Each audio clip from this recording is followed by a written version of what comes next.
नमस्कार मित्रों, आपका स्वागत है मेरे YouTube चैनल SK मोटिवेशन में। आज हम बात करेंगे राजपाट व परिवार को छोड़कर राजकुमार सिद्धार्थ कैसे बने गौतम बुद्ध। गौतम बुद्ध का जन्म लुम्बिनी में 563 ईसा पूर्व इक्ष्वाकु वंशीय क्षत्रिय शाक्य कुल में राजा शुद्धोधन के घर में हुआ था। इनकी माता का नाम महामाया था, जो पुत्र के जन्म के 7 दिन बाद ही संसार से विदा हो गई। गौतम बुद्ध एक श्रमण थे, जिनकी शिक्षाओं पर बौद्ध धर्म का प्रचलन हुआ। कहा जाता है कि गौतम बुद्ध के जन्म के बाद उनके पिता ने उनकी जन्मपत्री तैयार करने के लिए 2 विद्वानों को बुलाया।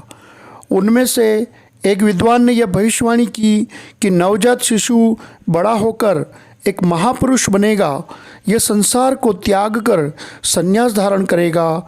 शुद्धोधन के लिए यह भविष्यवाणी चिंता का कारण बन गई और उन्होंने अपने पुत्र के पालन का विशेष ध्यान दिया, जिससे उनका मन सांसारिक कार्यों में लगाया जा सके। पिता ने सिद्धार्थ की एकांत प्रियता को खत्म करने के लिए उनका विवाह 16 वर्ष की आयु में यशोधरा से करवा दिया। बाद में यशोधरा ने एक पुत्र को जन्म दिया, जिसका नाम राहुल रखा गया। सिद्धार्थ ने गुरु विश्वामित्र के पास वेद और उपनिषद को तो पढ़ा ही, और उसके साथ साथ राजकाज और युद्ध विद्या की शिक्षा भी ली। गौतम से कुश्ती, घुड़दौड़, तीर कमान, रथ हाँकने में कोई उनकी बराबरी नहीं कर पाता था। गौतम बुद्ध ने अपने पुत्र के जन्म के बाद दुखी होकर कहा कि आज मेरे बंधन श्रृंखला की एक और कड़ी बढ़ गई है।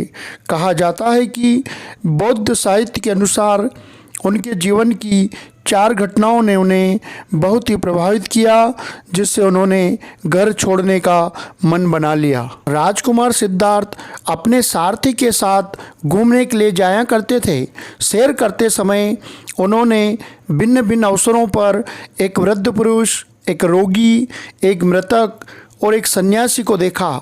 इन दृश्यों को देखकर सिद्धार्थ को पक्का विश्वास हो गया कि यह संसार दुखों का घर है और यह शरीर तथा सांसारिक सुख दुख सभी एक क्षण के ही हैं।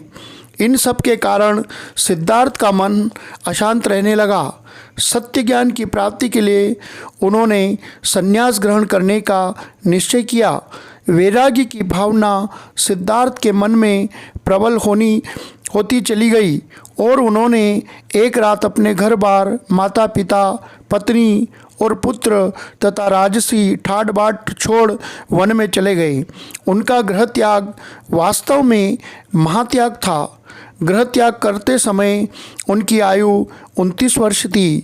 गृह त्याग करने के पश्चात सिद्धार्थ ने अपने बहुमूल्य वस्त्र भी उतार दिए और अपने कोमल केशों को भी कटवा दिया, और वे भगवा वस्त्र पहनकर सन्यासी बन गए।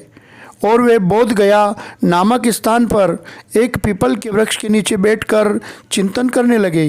वे लगातार 7 दिन तक चिंतन में लगे रहे। 8वें दिन वैशाख मास की पूर्णिमा को उन्हें ज्ञान की प्राप्ति हुई। उन्होंने यह जान लिया कि मनुष्य की अपनी वासना ही उसके दुख का मूल कारण है, और इन वासनाओं का दमन करने से ही उसे मन की शांति मिलती है। सिद्धार्थ को यह ज्ञान 35 वर्ष की आयु में प्राप्त हुआ। धीरे धीरे बुद्ध के शिष्यों की संख्या हजारों में पहुंच गई। बोध गया में जिस वृक्ष के नीचे सिद्धार्थ ने ज्ञान प्राप्त किया, उसे बौद्ध वृक्ष के नाम से जाना जाता है। उसके पश्चात सिद्धार्थ गौतम बुद्ध कहलाए। कौशल के राजा प्रसन्नजीत, मगध के बिंबिसार और अजातशत्रु, वैशाली की प्रसिद्ध गणिका आम्रपाली, स्वयं खुद के पिता शुद्धोधन और पुत्र राहुल ने भी उनके धर्म को ग्रहण किया। 483 ईसा पूर्व गौतम बुद्ध की मृत्यु हो गई। यदि आपको हमारी वीडियो अच्छी लगी हो तो लाइक, शेयर और सब्सक्राइब करें। धन्यवाद।